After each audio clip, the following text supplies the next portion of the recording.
Bonjour à toutes, bonjour à tous. C'est Paul Dame pour vous présenter aujourd'hui encore un sapin en sucette.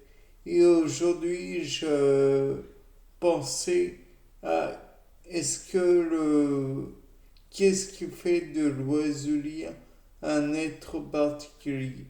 Naturellement, l'imitation de tous les bruits, voix et j'en passe qui existent et qu'il a entendu.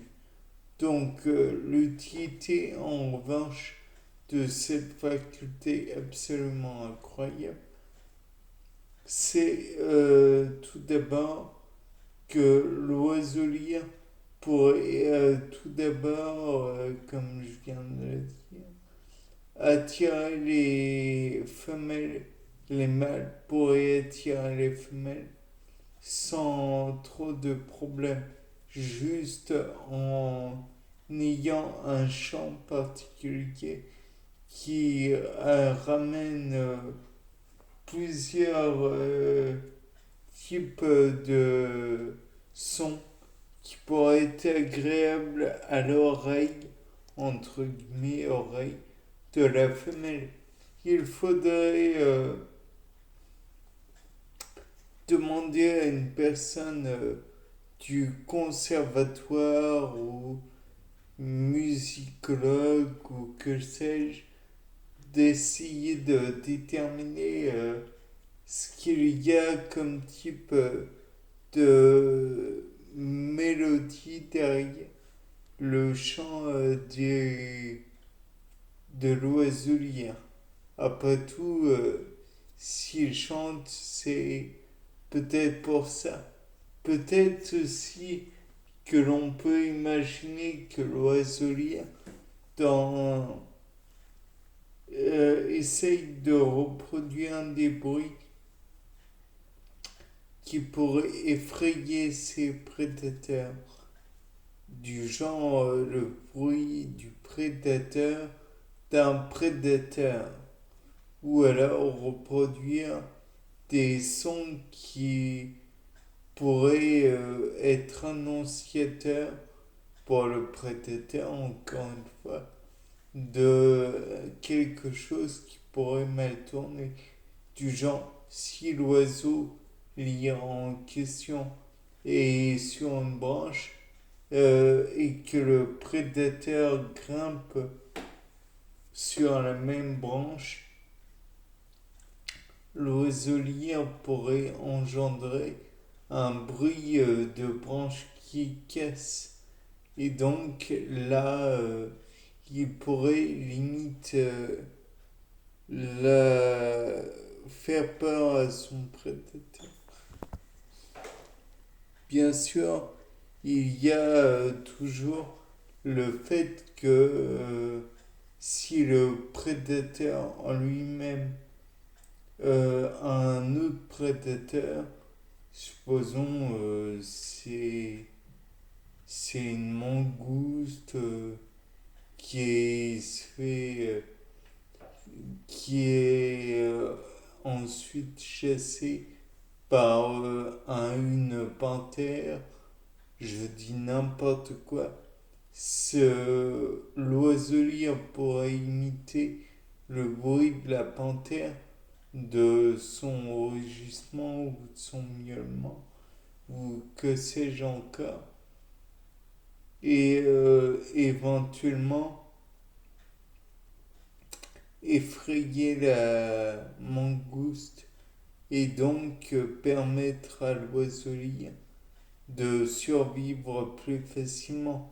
Bien sûr, il y a toujours le fait que l'oiselier peut aussi reproduire un son pour effrayer, comment dire, la concurrence, telle que je m'explique plutôt.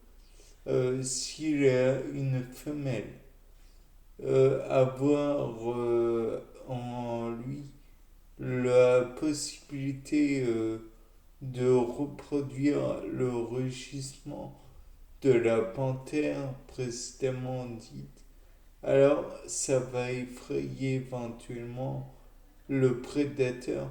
Mais comme la femelle côtoie l'oiseau lyre mâle de numéro un, elle pourra se dire, bon, ce n'est qu'en fait le mâle, mon mâle qui, qui revient et qui fait peur à l'autre. Ou alors, peut-être que le fait est que l'oiseau apprécie certaines odeurs. Bon, jusque-là, ça me semble tout à fait envisageable, bien qu'il ait sûrement un piètre odorat. Mais peut-être que la femelle aussi d'ailleurs, mais qu'elle ressent tout de même les phéromones sexuels du mâle. Et donc celui-ci, en émettant un son particulier qui ne tient qu'à lui, qui ne fait que penser à lui, faire penser à lui, pardon, qui, voilà, peut-être que la femelle va pré-envisager le fait que le mâle revienne. Peut-être que dans ce cas, elle va produire des ovocytes en pensant qu'ils vont pouvoir se reproduire. Et ainsi, le mâle va optimiser le temps qui est, qui est fourni pour eux, parce que faut dire, le fait est que quand un mâle doit se reproduire avec la femelle, il doit le faire rapidement. Et il doit en plus pouvoir être totalement à son aise. Donc il est démuni face à un éventuel prédateur.